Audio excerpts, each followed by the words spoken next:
One thing that has been maybe surprisingly absent from the discussions on uh, dark academia in this playlist is the place of emotion for the dark academic. At times, it seems it is perhaps something close to romanticism, which is maybe not an indulgence of emotion, but at least a celebration thereof. And other times, it seems as if the dark academic take on emotion is something closer to Stoicism, very distant and intellectualized observation of the phenomenon that is an emotion.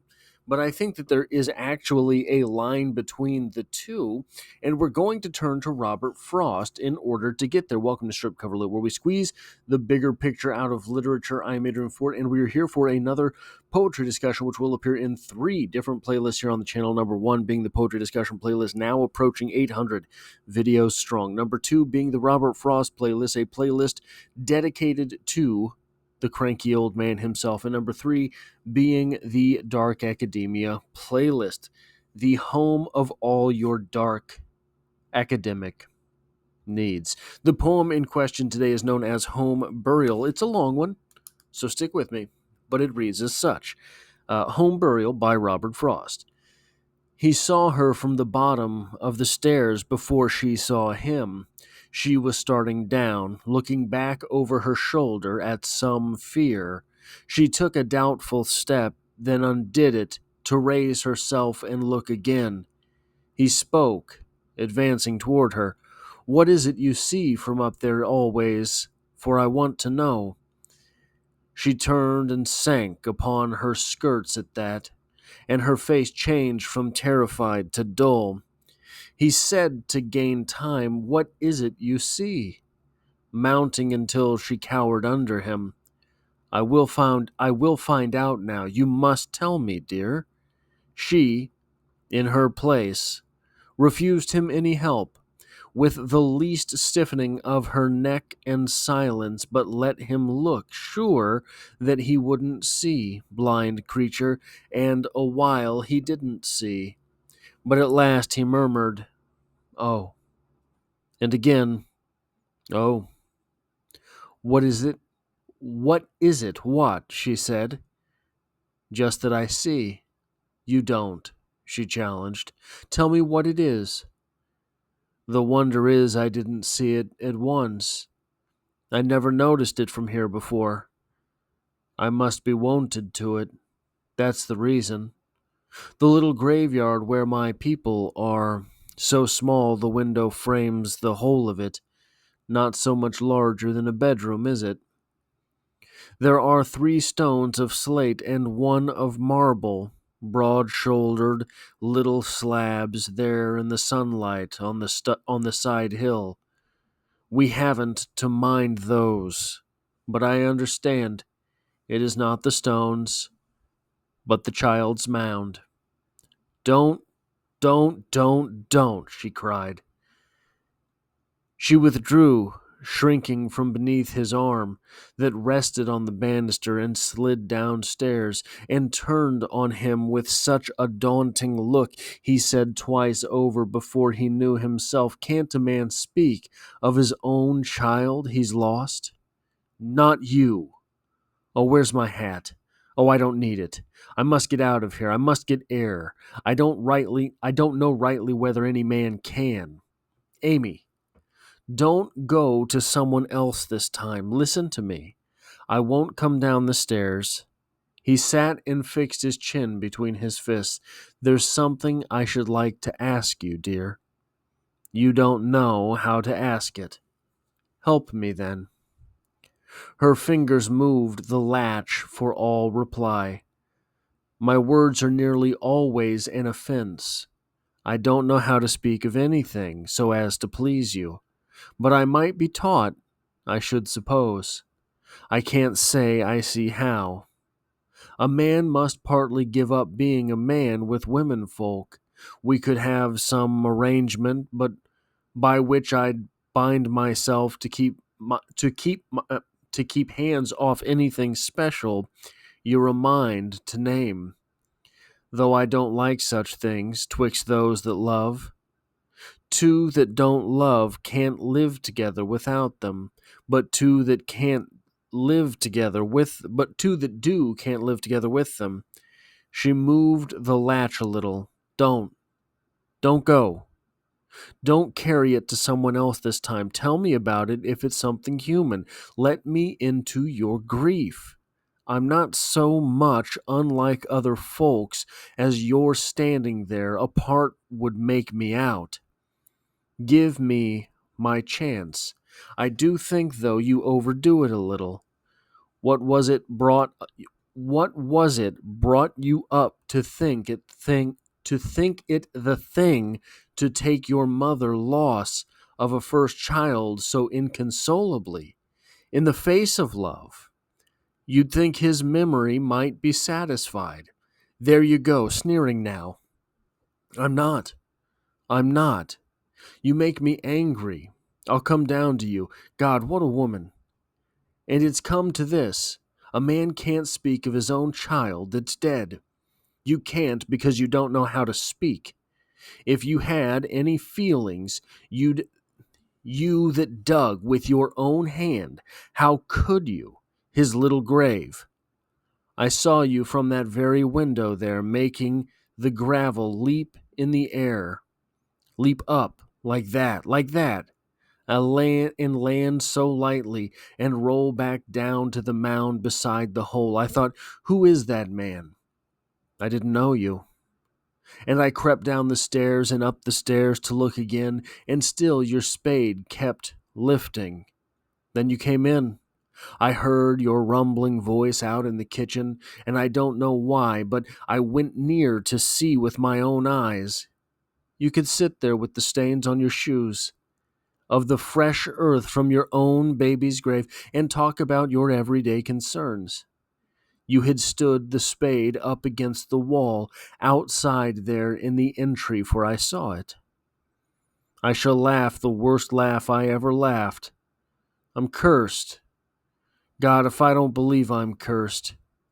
I can repeat the very words you were saying. 3 foggy mornings and 1 rainy day will rot the best birch fence a man can build. Think of it.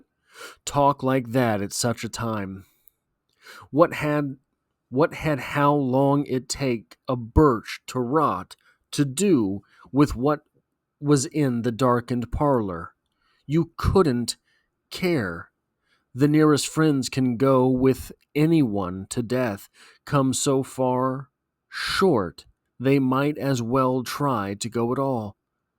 No, from the time when one is sick to death, one is alone, and he dies more alone.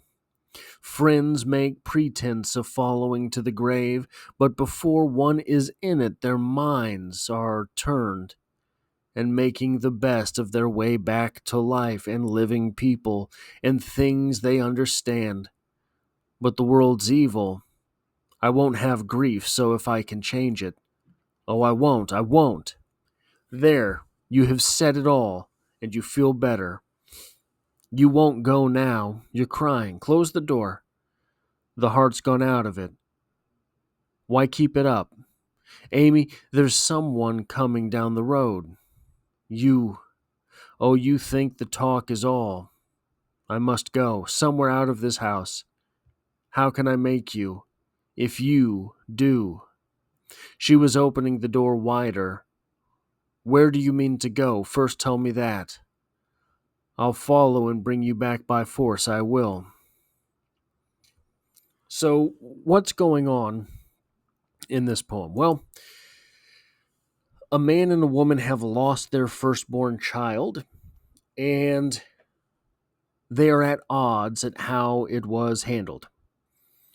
He had to dig the hole to bury the child.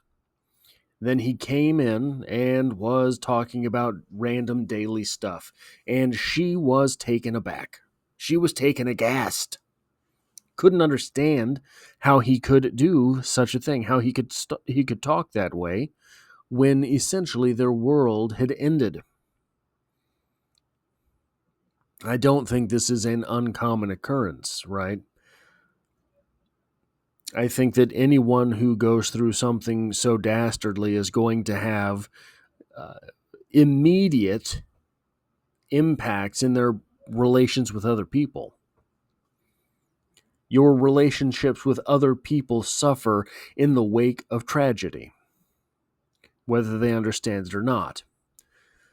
But I want to use this poem as a way to explain emotionality in dark academia. In this poem, okay, so Stoicism is an intellectualism away from emotion. The Stoics say, when this anger is rising, I must observe the anger and know that it is not me. So by observing the anger, I become separate from it, quite separate from it.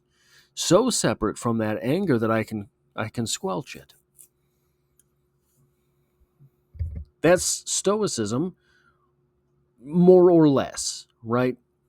It is an intellectualization away from the sufferings of emotion. Dark academia is similar, I think, more similar than to romanticism, or more similar than to Stoicism, similar to romanticism. And I've always found that romanticism is intellectualism on sort of a neo Stoic level. Romanticism is sort of the observation of the emotion, not simply giving into the emotion, but the observation of the emotion. This thing brings me joy. It is important that I notice the joy, and then I can fully appreciate the joy. Romanticism is sort of a documentation of the enjoyment, of the observation of the emotion. That's why it kind of fits so well into dark academia. You can feel the academia portion of romanticism. I think that dark academia is somewhere triangulating those two other points. I think that what dark academia is an intellectualization of emotion, saying, I notice I'm not just going to feel the emotion, I'm going to notice the emotion. And then, because I have the emotion, anger, for example, I feel this anger. I am going to intellectualize my way into I am going to intellectualize my way into a justification of the emotion. This, in part, is where the dark comes from. When you think dark, I think it's very easy to slip into the villain arc, right? Idea, meme, vibe, the villain arc vibe. What do villains do besides intellectualize their emotions? Isn't that the most supervillain thing there is?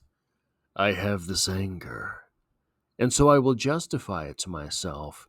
I will tell myself these stories that make me righteous in my vengeance. Isn't that the superhero or the supervillain arc? So if we look at this poem, he is a Stoic. He lost his child. The most emotional thing he wants to do is talk about it. Can't a man who's lost his own child even talk about it? That's the most he really wants to do, because that is him observing the sadness. Maybe from a distance, maybe a little bit from a distance, but it's still him getting to observe it. She, on the other hand, feels great sadness. Oftentimes, with sadness comes anger, right? I don't want to feel sad. I am angry that I have to feel sad. So that anger comes to her. And she is using a dark academic lens to justify that anger. How could you sit there and talk about things so ridiculous, so banal, on the day you buried your own son? Now, that's silly. That is a stupid way to think. Everyone's going to process those emotions in their own way. Some people, the emotion will be so much for that they can't process it there. They have to go back to the banal, everyday moments of life. And then later, bit by bit, piece by piece, they will process that great sadness. And to expect everyone to process that sadness in the same way that you do, it's folly, it's stupid, it's idiocy. Certainly it's not wise. But what she does is, and it sounds like I'm picking on her, right? But I'm not. 1000% that's silly. To justify your emotions in that way, to say that someone else should be processing things in the very same way that you are, is the height of folly. She is being a dark academic there. She is using her emotion to intellectualize herself into justification for her emotion. It is a supervillain type arc.